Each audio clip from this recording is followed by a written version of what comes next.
Massachusetts Governor Charlie Baker was at the Northeastern University's George J. Kostas Research Institute for Homeland Security on Tuesday to announce a $3 million grant from the university to establish the Advanced Nano Manufacturing cluster for smart sensors and materials. During a presentation, Baker said he remembers when he first heard about nanotechnology and considered its potential. I remember thinking to myself at the time, if you could really start to make stuff super small and super smart, the implications that would have would be extraordinary. And as we stand here today, to some extent, that is exactly the sort of thing we're talking about.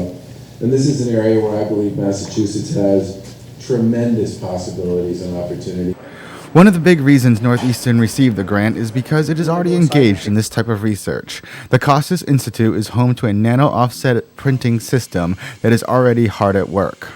During the event, speakers spoke about the potential application for this technology, including high-precision sensors used to monitor premature babies in hospital neonatal units, to devices that track water quality, to wearable devices that monitor biometric data. Baker said he believes the work being done at Northeastern has the potential to lead to big innovations in the future.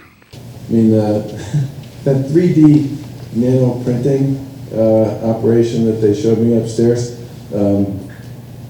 it's like the size of a really big refrigerator, okay? Now you look at that and you think about what that means with respect to where we could be going, with respect to our ability to produce product, to serve the next generation of super small and super smart devices. And as we all know, no matter how super smart and how super small we think they can get, they seem to be getting smaller and smarter all the time, which says to me that it's possible that we could be doing a lot of things, not just in the R&D space, but also in the manufacturing and production space here in Massachusetts on a go-forward basis to support what I believe is an industry that's very much in the first inning of what's going to be a very long game.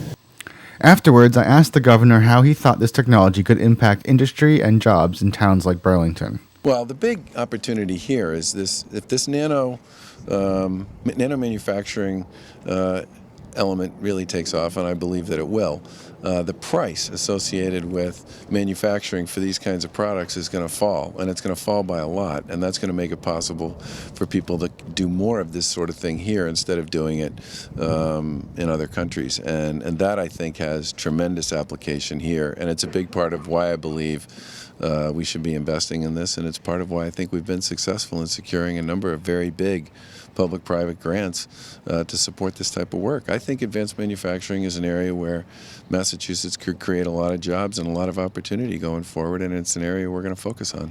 Local officials at the event said they were excited about having this research and development taking place in our backyard. I think it's very exciting that here in Burlington so many wonderful things are happening. The collaboratives that the governor talked about, academics and the state government to do the research necessary for all the things that are new and coming into play right now that are going to be with us over the years. You know what? Massachusetts is ground zero for high-tech innovation, like the nanotechnology that we talked about today. And Burlington right here is ground zero of Massachusetts. This is where it's all happening, and like the governor said, we're great tool makers in Massachusetts and here in Burlington, and this high-tech innovation these are the tools for tomorrow, and these are the platforms upon which we're basing our future. So it's so important, you know, and from an economic point of view, this is how we're funding our state, because we're bringing in the business, we're bringing in technology, and we've got to continue to support that. At the George J. Kostas Research Institute for Homeland Security, I'm B News Director Rich Hosford. Back to you in the studio.